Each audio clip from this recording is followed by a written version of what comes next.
Hi, it's Friday, June 21st, 2024.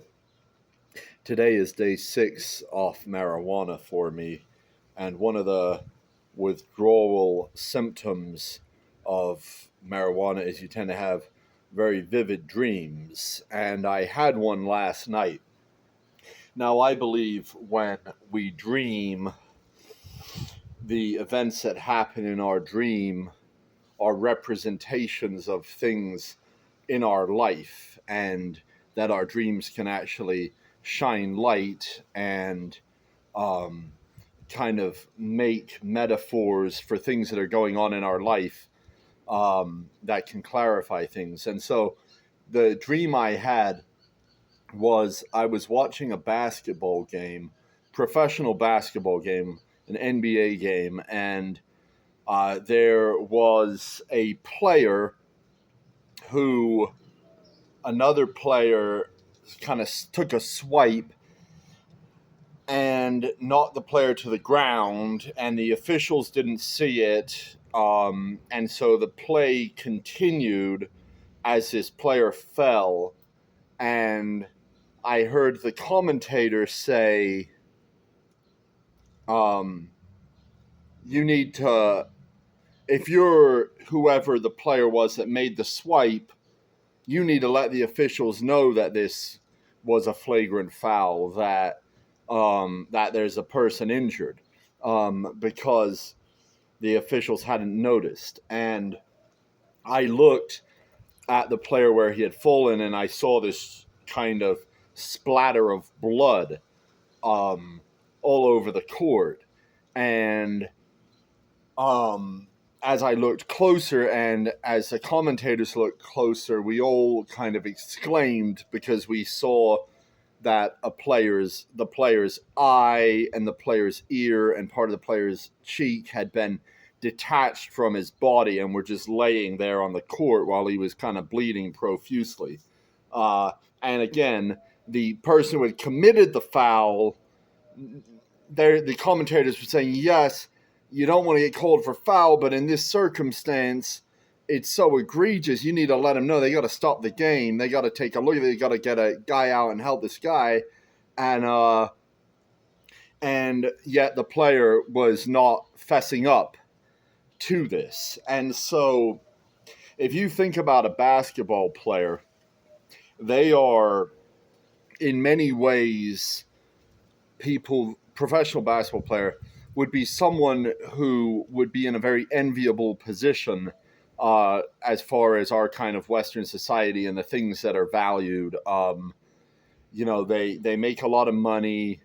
They're tall. They're in professional athletic shape. They're famous. Popular. They're kind of this person who's got a lot going for them. A lot of people would want to replace themselves, would take that person's position over their own if given a choice.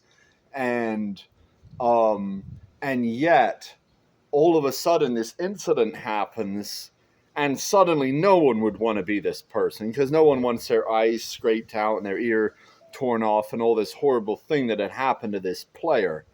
And if you think about right now, there's a lot of very wealthy people in society who own these big portfolios of real estate and bonds and stocks. And a lot of people might envy those people. And I believe this is what the metaphor of the dream was about after analyzing it. And, when you first wake up, you're kind of still in that mindset. And it was such a dramatic dream, it woke me up. And so some of the same feelings are still there. So you can kind of piece together and figure out what it's trying to say about your life or the world around you. And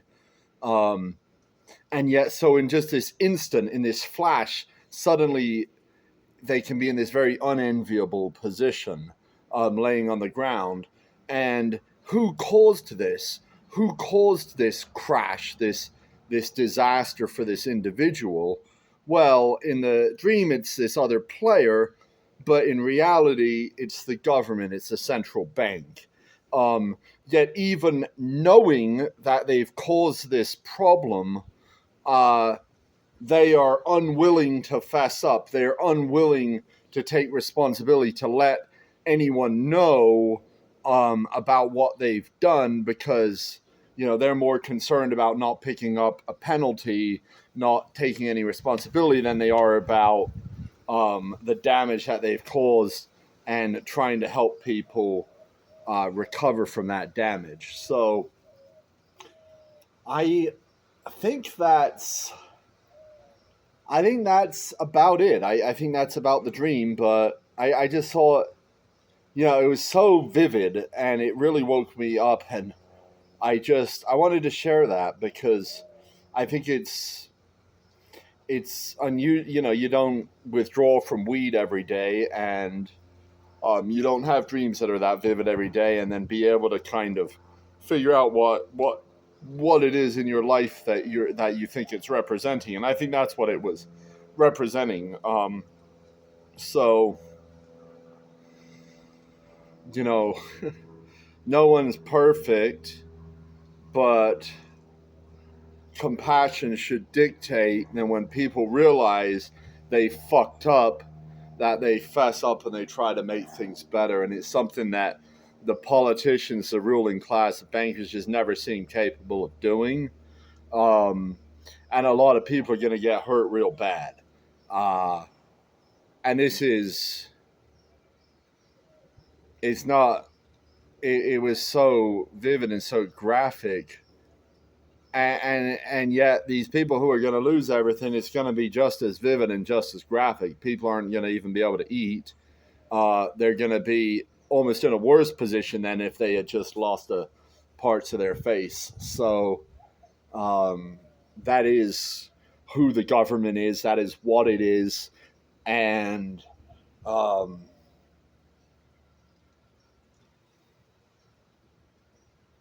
we don't need that kind of behavior. We need kindness. We need compassion. We need people to work together and brace for the impact of this disaster that they've set us up for. So that's all I got for now.